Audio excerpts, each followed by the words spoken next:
When people are in pain, they don't have that ability to give that to you. And I had to find that within myself. I had to find that love within myself to the extent that I can actually return that to them today in the form of love, understanding, forgiveness. 83% of Americans identify as not very happy, which can hold you back and negatively affect your relationships and your business. On this podcast, we discuss the proven steps to happiness so you can restore balance and rekindle your joy. Hello, and welcome to another episode of How to Be Happier podcast. I am with Marina, who has quite an amazing story I think you're going to find. Welcome today, Marina. How are you? Hi, Brad. Thank you for having me. I'm doing amazing. Awesome. So we're going to jump right in and give these folks listening and watching some amazing value today. So my first question for you, Marina, is it possible in a few years to go from saying, why am I here? And is my life worth living at all? To my life is so freaking amazing, it's hard to believe. Absolutely. 100%. And does it take years? Doesn't have to take years. How long could it take? I've seen it in one day. In one day. Yeah. How do you know this? Well, I'm living proof to start with, but I've also had hundreds of clients and testimonials speak for themselves. And sometimes I get so surprised to hear back from them a day, a week, a month, a year later. And their lives have changed completely, never to be the same. Isn't it amazing?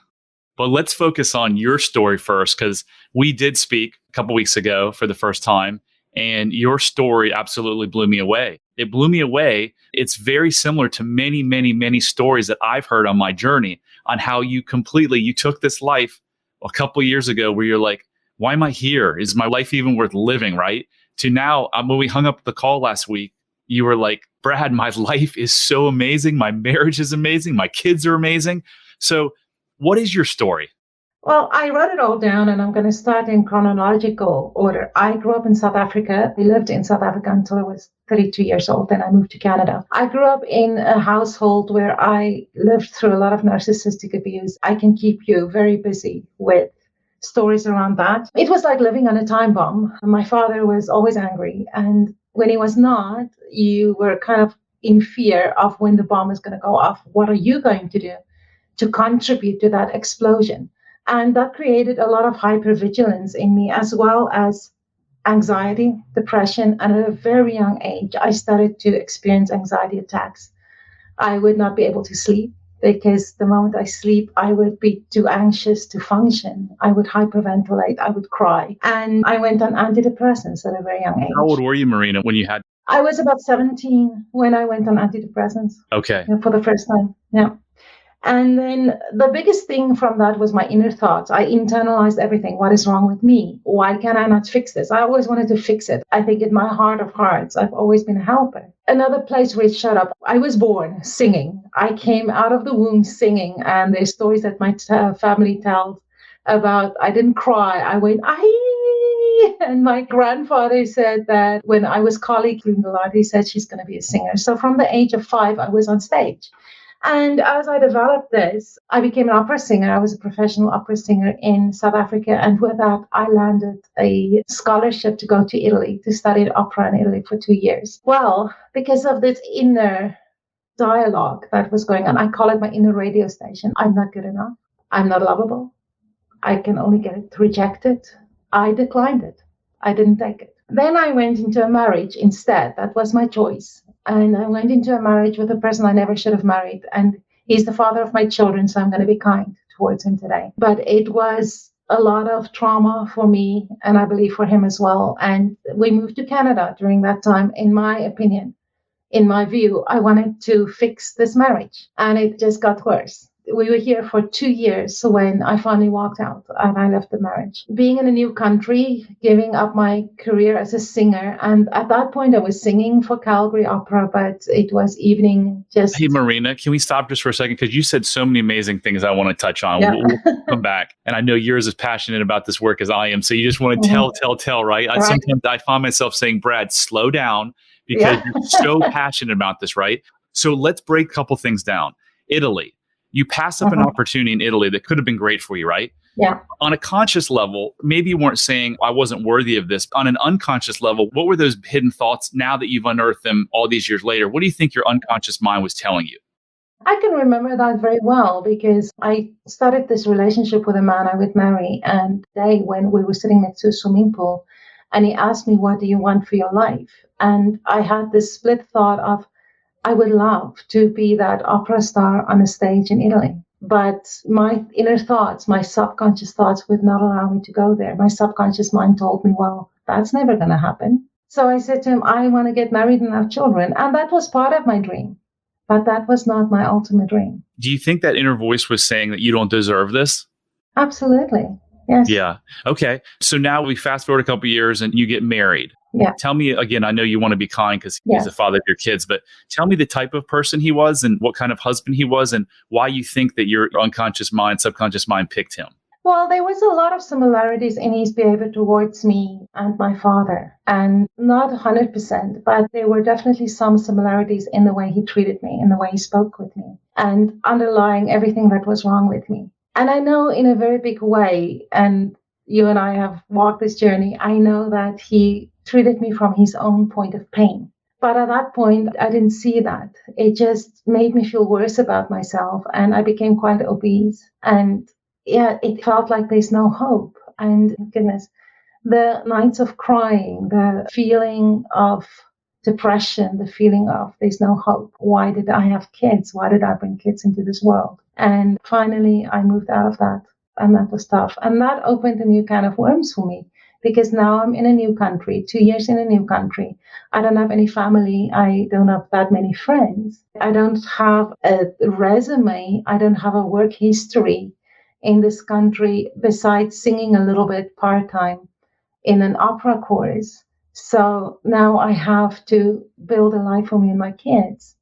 And I was experiencing poverty like I've never experienced it in my life. I didn't even think it was possible. Maria, can I ask you a question on picking him? So you said he was similar to your dad. Mm-hmm. Why do you think your subconscious mind picked him? That's what I expected.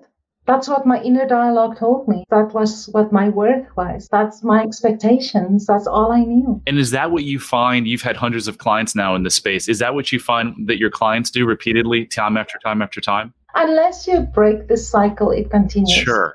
And the cycle is ours to break. Right. And I had to break the cycle. So I believe that our subconscious mind, or not I believe this, the truth is our subconscious mind, its only real role is to keep us alive, right? And so we often find our intimate partners recreate the same type of trauma that whoever created the trauma in our life because they said, well, look, you survived it. So we're just going to keep doing that. And then there's another school of thought that says that our subconscious mind picks the person because this time we're hoping that they give us the love that they didn't give us the first time and that we think we can change them. And it doesn't work out too good if you look at the divorce rates, at least in the United States. I know you're in Canada. I don't know what they're in Canada, but the first divorce rate's around 52%. The second divorce rate's around 60%. And the third marriage divorce rate is like 72%. So those people that don't come and get help, what do? I mean, I was in this boat. I looked at my first wife and I was like, it's all her fault. Mm-hmm. I'm going to go find another one. And I found another one. And sure enough, that marriage blew up. And had I not gotten help, I would have gone from one woman to the next. Just, it's her fault. It's her fault. And it's never a marriage is the relationship between the individual people, or the actual relationship isn't the problem. It's the relationship that the people have with themselves, right? Absolutely. That to me is very important. And that's part of my story because I kept on repeating the same pattern. And until the day that I broke that cycle of not loving myself, I kept on attracting the same relationship. Even after my marriage ended, I went into a relationship and the next guy I had a friendship / relationship with, he passed away suddenly. I thought there was something wrong with me. Like, why was I not lovable? Why could he not fight for his life because he loved me? Why could he not commit to me? Because that was an issue.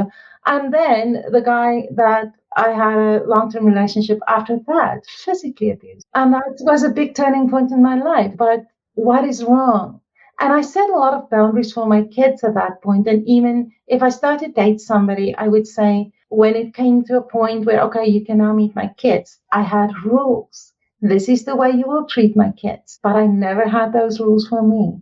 And that made me realize that I didn't love myself. I never loved myself the way I love my kids. And that was the turning point in 2010 in my life. Marina, did you think before that turning point that you loved yourself?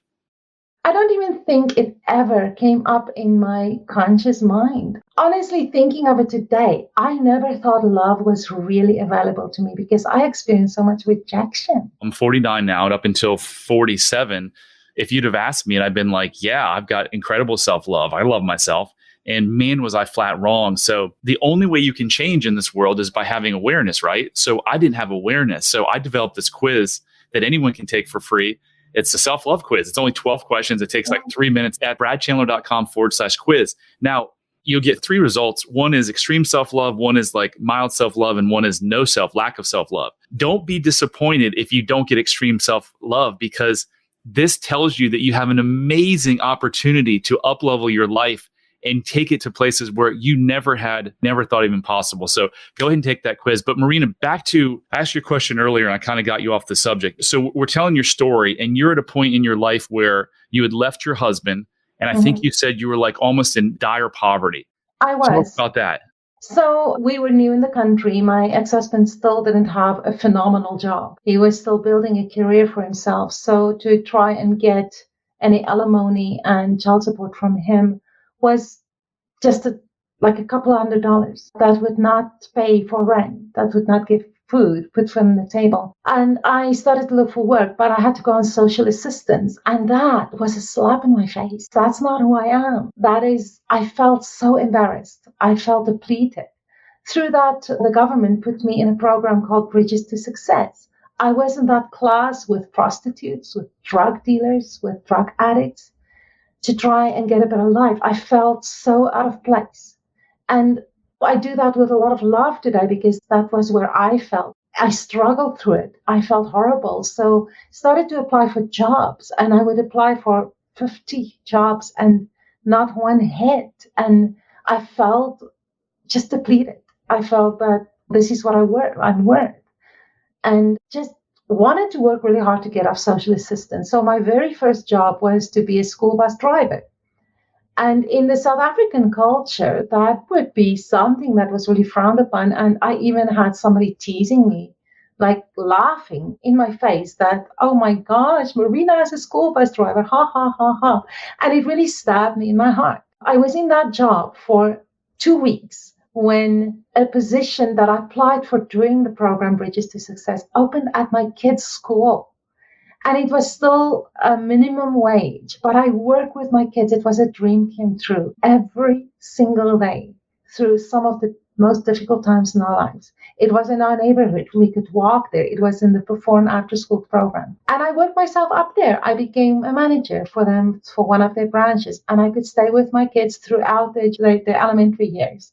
When I went into junior high, I moved on. I went back to school. I upgraded and I kept upgrading. So things started to look up for me. And it was by 2010, 2011 that for the first time I was financially at a place where I could breathe on my own independently. And that also coincided with I need to start loving myself. And in relationships, then I stopped trying. I just gave up. I would go on the odd date if somebody asked me out. But because I got to know me, because I got to really fall in love with who I really am and see myself for the first time, I also made a list of who is the man that I want to love me for the rest of my life. And I had a very strict list, things that are important to me. And that was my go-to list. When a guy asked me on a date and he didn't tick most of those boxes, it was a hard no. No, thank you. And so somebody came into my life as a friend, which was perfect because I was so singed. I was so hurt that I tease and I say I had an allergy to men at that point. But he came into my life as a friend. We met through our kids. Our kids became best friends. And 2 years after a friendship, it developed into more. And today, I always laugh and say, I've won the man lottery. And he may not be everyone's cup of tea, but he's mine. We've been together almost 11 years. And sometimes I still look at him and I'm like, wow, how did I get so lucky? He's an amazing man. And one of the first things when I realized there's something happening between us that he said to me, Madam Marina, I see you, not me, but me. And that is the one thing in my childhood that was missing. I felt like an alien. I felt like my family always saw me as the person I really am not. They saw me as a troublemaker. They saw me, I became the scapegoat. I still today, they don't see me, and that's okay because I've healed. So kids need to be seen, heard, and understood, right? In Absolutely. order to get their needs met. And one of my mentors, Gabor Mate, says that every problem you have in your life comes from unmet childhood needs. And unfortunately, I don't come across a whole lot of people whose needs were met. So we're all damaged to some degree. But the great thing is we can turn this around. So you skipped over something that I think is really important. You had a battle with cancer. Yeah. What year was that? After Wayne and I got together in 2017, my mom had breast cancer, and it was subconsciously, I almost always looked for it, even though verbally I would say, well, I will never allow that in my body. Subconsciously, I had the first lump shortly after my divorce. And it was my awareness, my fear of it was just so big. And it happened in 2017 when I was diagnosed with breast cancer. And I mean, the shock is tremendous. But this led me to understanding. And this is where RTT comes in. Before you go to RTT, Marine, let me ask you a couple of questions about that. Because Gabor Mate has a 600-page book on, it's called The Myth of Normal. And the whole book is about how stress and unresolved childhood stress and unmet needs create all kinds of, not mental, but physical issues and health issues. And I mean, everything from irritable bowel syndrome to cancer to MS. Where are your viewpoints on cancer and stress and how they interact?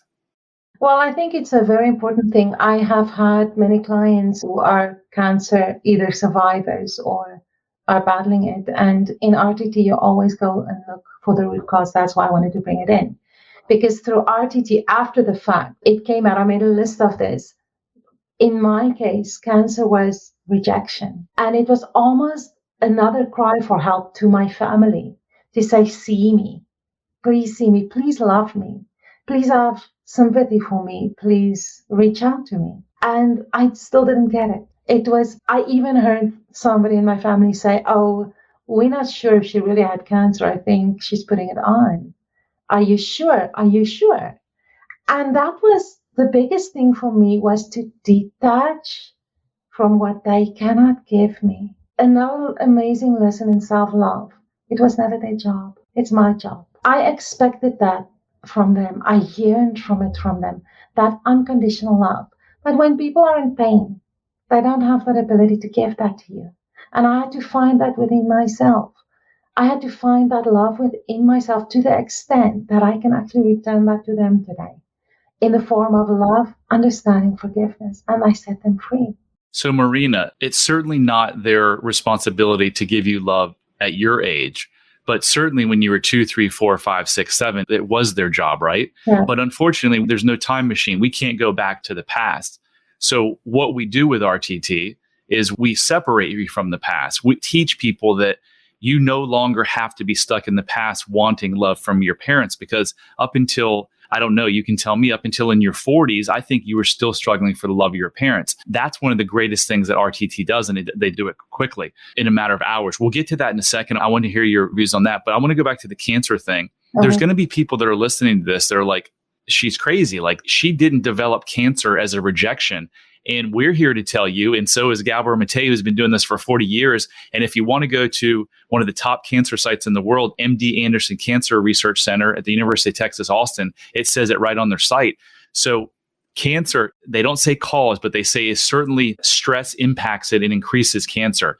So this is just another reason, if you're struggling and you've got some stuff from your past, and you may not even know you have it from your past. I'm sure you have a lot of clients like I do, where they didn't even know things were in their past. 9 out of 10 of my clients are like, yeah, I had a happy childhood and my needs were met. There's so many reasons to turn your life around and find the self-love. But one of them is, if you want to live a cancer-free life and you want to live an illness-free life, stress will tear you up inside, won't it? And you're saying that. So you're a cancer survivor and you're saying, yes, I think all of this unresolved trauma and stress in my life played a part in my cancer. You know, it's interesting because I think fear is also a big thing in stress. So for me, that underlying expectation that, well, my mom had it. I discovered my first lump in 2003. That's 20 years ago. And then I had it removed in 2005. And then ever since then, the doctors wanted to see me frequently. And so that created a fear. And I still remember that first time when they discovered the lump, they wanted to do a biopsy. I was newly divorced. It was hard. It was really tough. I was there on my own, didn't know what it was. The doctor came in and said, I wanted to do a biopsy on this spot. This doesn't look right. And then just waiting for her to come back and waiting for the results. That's difficult. That's very difficult. And then every single year going through the same. And it's never been a smooth sailing, or I shouldn't say never, but a lot of times after the mammogram. So I also, in Canada, at the age of 50, women get frequent screening. But I was 34 when I started to do frequent screening because of lumps. That's young. So there was that underlying fear, that expectation, and then add all the emotional stress onto that. And in a sense, looking at that today was definitely that yearning for my family. And the child me, you touched on that, Brad, the child part of me that was still yearning, not my adult part, the child part of me that never got the healing I wanted. And that is where RTT is amazing. Two things: understanding. I don't think we ever heal our clients. I think our clients heal themselves by getting the understanding. Then the second thing is upgrade, upgrade, upgrade to the point where you can upgrade that child to that point of self-love, where they really completely don't see their childhood and their parents or whoever else hurt them through the same lens anymore. And that to me is what we do. So in 2018, I think you told me that's when you were questioning yourself, why are you here, right? Right. Now we're here in 2023 and you're telling me you have the greatest life, like you just can't believe it. So Yes. in a matter of years, you've completely changed your life. But you and I both know through RTT, Rapid Transformational Therapy, instead of 5 years, we've seen this done in like 3 to 5 hours. And I think you mentioned a day. So talk a little bit. I mean, you've had hundreds of clients. Talk a little bit about what is it? Like, what is actually RTT and why does it work so freaking well? My gosh, I can give you so many examples. I once had a sex addict who didn't understand why he had so many problems. And he had one session with me, and there was something that happened with him in childhood. And he always blamed himself. But through RTT, he could see differently. He could get that understanding, and he could release himself from the guilt of that and understand that he did not do that. The adult that was involved did that to him. And then see it in a completely different perspective. Within 24 hours, he started to, it was almost like speech diarrhea, if I can say it like that. He sent me message after message after message. And he said, I don't know what you've done. I will never in my life be able to look at sex the way I used to. And that was one session. In a good I've way. seen many of them in a very good way. In a very good way. Marina, what did you do? Did you give him a bunch of drugs? Did you do EMDR technology? Like, what did you do? I helped him to see where this came from. What was the root cause? What was the root cause for him to think that's the only thing that's available to him? And once he could see that, he could heal it. He could upgrade that child in him that was hurt so deeply. The open wound of that made him go back to the same thing that hurt him in the first place. We closed the wound like that. And once he closed the wound, it changed. And you used hypnosis, I'm assuming? Yes, of course, yes. Why does hypnosis work? What's that about? Well, hypnosis is just the relaxation of the conscious mind. So the conscious mind, beta brainwaves, which is very fast. Like we have millions, if not billions of thoughts every single day in the conscious mind. And the moment you start to slow that down and you go into alpha brainwave, you can get alpha brainwave and you can get deep alpha brainwave. That's all we do. It's relaxation and then giving suggestions, helping people with imaginations. Imagine yourself standing on a beach. Imagine yourself in a hot air balloon. Imagine yourself with magnet between your hands. I love the one. Imagine closing your eyes. I'm bringing you a lemon. Smell the lemon. And even just talking about it, I immediately feel the saliva in my mouth. So hypnosis is the shutting down, the turning down of those very active thoughts so that the deep-rooted, that inner voice, that inner radio station that made me not go to Italy can come out, that made me see, but why? Not, oh, well, I actually want to get married, but why? No, because I don't believe I'm worthy. I don't believe I'm good enough. I don't believe I will make it. So it's to get to that. That subconscious mind drives 95% of our behavior, right? Right. Interesting. So I've got on the screen right now, it says you heal pain by going to the source. This is the same with physical pain as it is with mental pain. You have to go to the source to heal it. And that's what you do every day. And that's what I do every day. We unearth and we show people through hypnosis and accessing their subconscious mind that they don't have to be controlled by these silly thoughts. And they're all untruths, right? They don't even know they're being controlled by. So you said something earlier. I want to explain it to the listeners about upgrading the child. So in that exercise, and you can tell me if you have a different viewpoint, but in that exercise, you're basically taking that child out of that situation, out of that source of pain, and bringing them into current today. Because what trauma does is it takes you out of the present. It keeps you locked in the past. So even pick your age. If you're 40, 50, 60 years old, if you're 85 years old and you have really intense like anxiety or fear or sadness or whatever, it's usually never to do with the actual event that you're in. It has to do with the time when you were 2 years old, 6 years old, 8 years old. Your body, until you make the separation and do the work, you can be a 95-year-old man or woman, a 6-year-old stuck in a 95-year-old's body. Because again, remember what the subconscious brain, that the only reason it's around is to keep you alive. So thousands of years ago, if the lion's attacking you or you shake a bush and the lion bites you, it doesn't want you when you're 95. Not that you would have lived to 95 back then, but let's just play along. If you did live to 95, it doesn't want you to forget that. So it's always going to bring you back to the worst pain that you ever had in your life. And that's why so many human beings are caught in this depression, anxious, fearful state all the time, because all they're doing is they're living out their 6-year-old self. Yeah, absolutely. A lot of times I refer to this emotional scar that we carry in that inner child. So I like to use my own life as an example, because I am a living, walking, breathing example of what I do every single day. I am grateful that 99% of the problems my clients come to me with is something that I had to overcome. So it's so relatable. I can relate to so many people. So I'm very grateful for that. Today, I live in gratitude for that, because if I did not have that wealth of deep understanding, I was in their shoes at some point, I don't think I can do what I do. That's part of the reason or why I'm doing what I'm doing. But if you look at that inner child that was so hurt, that inner radio station, that lovable, likable, you are ugly or overweight, whatever it was, once you get rid of that, it's really like getting rid of an emotional cancer. It sure is. I really relate to that, because months before my diagnosis, I had this fatigue. And I remember Wayne saying to me, "Why are you always tired? I'm worried about you." And when I finally got the diagnosis, it took a little bit because of our healthcare system in Canada. From the moment I found the lump, which was not a new experience for me, until the moment I had the diagnosis, quite a few weeks. And I was so tired. I used to work out a lot. But I would go for a dog walk, 40-minute dog walk, and I would come home and I would crash.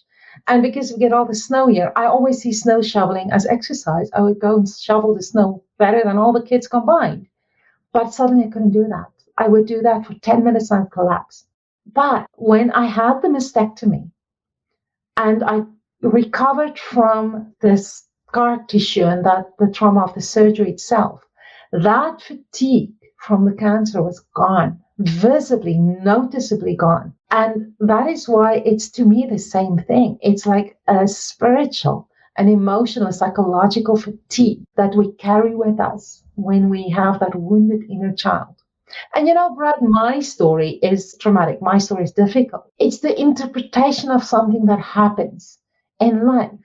And it doesn't have to be this extreme, traumatic, crazy story.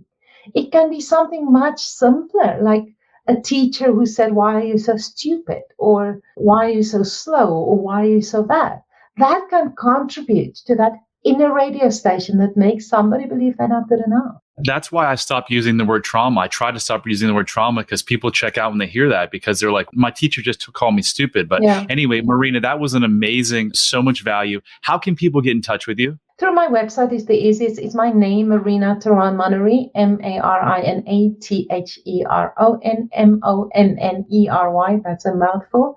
bradchanler.com, and I can just contact me directly through the website. So that's another episode of How to Be Happier podcast. Guys, if you like this, would you please rate me, review me, and subscribe to the channel and share it? And also, I just launched a private Facebook group called How to Be Happier for Entrepreneurs. So if you want to join that, just go to bradchanler.com/contact and you'll be invited, and I'll approve you when I can. Just remember, like we said, if you're struggling, you don't have to struggle. There is a proven way in a matter of hours that can completely and radically transform your life.